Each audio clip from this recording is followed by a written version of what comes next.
सवाल किया है। बीजेपी सांसद रवि किशन ने हमला बोलते हुए कहा कि देश में कानून से बड़ा कोई नहीं है, अगर कुछ गलत नहीं है तो कांग्रेस को डर कैसा। बार बार ये सवाल बीजेपी कांग्रेस से पूछती है और ऐसे में एक बार फिर से रवि किशन ये सवाल पूछ रहे हैं कि जब आपने कुछ गलत किया नहीं है तो फिर आपको डरने की जरूरत क्या है। सुनिए क्या कह रहे हैं। इन्फोर्समेंट डायरेक्टरेट आज एक बार फिर सोनिया गांधी से पूछताछ करेगा। इस पूरे मसले पर संसद के अंदर भी हंगामा हो रहा है। कांग्रेस पार्टी के पूरे कार्यकर्ता सड़क पर उतरे हुए हैं। कांग्रेस ये आरोप लगा रही है कि बीजेपी बदले की भावना से ये कार्रवाई कर रही है। रवि किशन जी हमारे साथ हैं। रवि जी, कल भी आपने देखा कि राहुल गांधी सड़क पर बैठ गए, पूरे कांग्रेस पार्टी के कार्यकर्ताओं ने हंगामा किया। आज वही दृश्य एक बार फिर, क्योंकि ईडी ने सोनिया गांधी को आज भी समन किया है। देखिए, इन लोगों को समझना चाहिए ये डेमोक्रेसी है। यशस्वी प्रधानमंत्री जी जब मुख्यमंत्री थे गुजरात, तो वो भी सारे एजेंसीज के सामने गए। आप एक मिसाल पेश करिए विश्व के सामने कि यहाँ पर कानून व्यवस्था एजेंसीज से बड़ा कोई लीडर नहीं है। अगर आपसे कोई सवाल जवाब है, हेराल्ड में 5,000 करोड़ कहाँ गया, वो ज़मीनें सस्ते में कहाँ बिकी, उसका किराया आ रहा है। हेराल्ड अखबार इतना बड़ा था, उसका पूरे देश में कई बड़ी प्रॉपर्टीज थी, कई एकड़ों में थी। उसका किराया कहाँ जा रहा है, किसने किया, कौन उसको उसका निजी संपत्ति क्यों बनाना चाह रहा था, उसके कुछ सवाल जवाब होते हैं।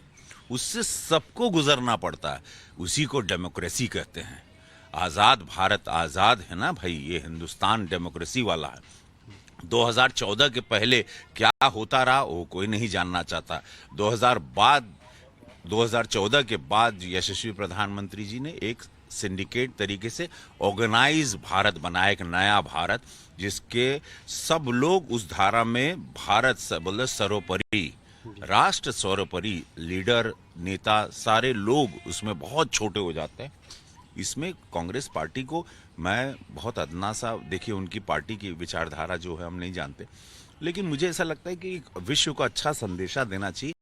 और डेमोक्रेसी इसी को कहते हैं। नहीं तो कह दें कि भाई नहीं, एजेंसी को हम नहीं मानते, लीडर बड़े होते हैं। रवि जी, लोकसभा में 5 सांसदों को निलंबित किया गया। कल राज्यसभा में 19 सांसदों को सस्पेंड करना पड़ा। सदन की कार्रवाई को बाधित किया जा रहा है। सदन की मर्यादा होती है, प्ले कार्ड दिखाए जा रहे हैं। बार बार मना करने के बावजूद भी प्रोटेस्ट नहीं रुक रहा। कह रहे हैं कि आप लोग चर्चा से भाग रहे हैं। देखिए, टाइम्स नाउ के मैं सभी दर्शकों को कहना चाहता हूँ, देश की जनता का पैसा, एक रुपया हम भी टैक्स देते हैं। मैं भी सिनेमा में काम करके टैक्स देता हूँ। एक रुपया है, कई 100 करोड़ रुपया लगता है एक दिन जब सदन चलता है।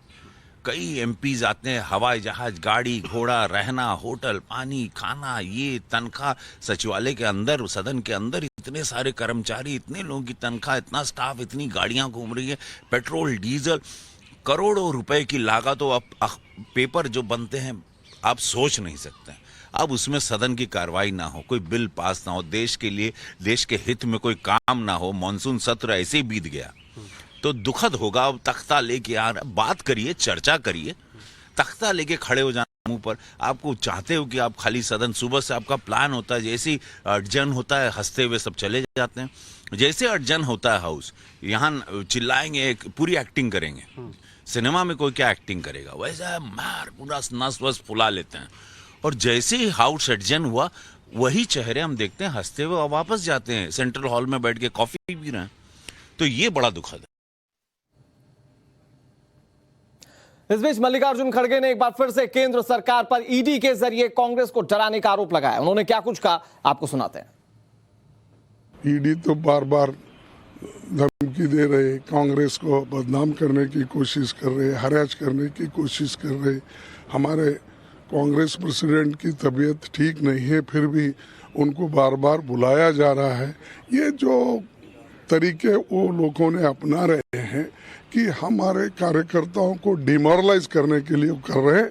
इसीलिए हम चाहते हैं कि ऐसे ईडी के धमकियों से या हमको बार बार बुलाने से हमारे लोग कोई डरने वाले नहीं है।